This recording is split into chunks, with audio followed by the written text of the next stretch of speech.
Joining me tonight is a special guest, Sheriff Joe Arpaio, Maricopa County Sheriff. He runs the jail in which Arias is housed. Sheriff, thank you for being with us. I think a little wet and cold down there. It's a tiny bit wet, but you know what? When I think about what Travis Alexander went through, when I think about what his family is going through during all of this, seeing him drag through the mud, this is a very small price for me to pay to be here and to see justice as it unfolds.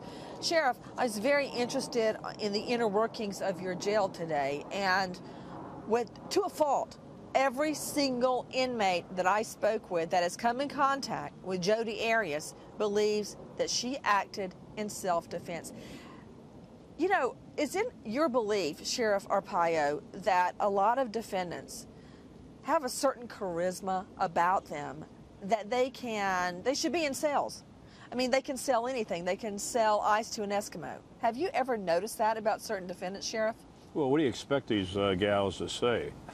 You know, they're all in the same, not for murder, but they're all in jail. I'm sure they're not happy being in jail. So naturally they're going to support their fellow inmate. That's just human nature. How is Arias taken back and forth to the courthouse every day? She's transported by our officers the same way as anyone else, in pink underwear and striped uniforms. Once she gets there, she switches into civilian clothes when she appears in a court. When she gets done, back in the uniform, back to jail.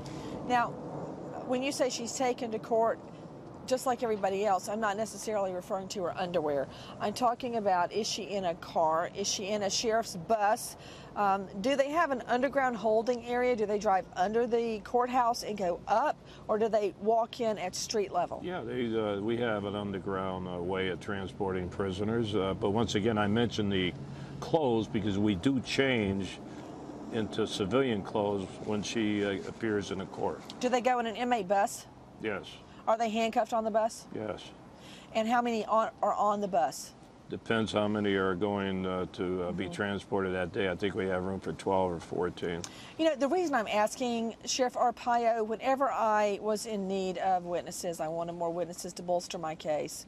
A surefire way to find out more about the defendant is to go to the jailhouse. Find a cellmate, a podmate in your case. Find somebody that had been a cellmate or a podmate in the past. And interestingly, I had a couple of cases I cracked with someone that had ridden the jailhouse bus to the courthouse. Is there a record of who rides with her back and forth to the courthouse on any given day? Well, I'm sure we have a record. We want to make sure they don't escape. We want to bring them back. So, yes, we have records, I would imagine. We know so if I wanted to find out what she may have said on the bus, Sheriff, I could look up one of those inmates and question them. Well, I'm not going to get into all that. I'm telling you. So I'm going to take that as a yes. Yeah, a yes, if you can get there. Sheriff, if Arias were to get the death penalty, that goes down in a state facility, Florence, Arizona? Florence, Arizona, yes. And how far away is that from here? About 30 miles. Okay. And now witnesses are allowed to watch the death penalty? Yes.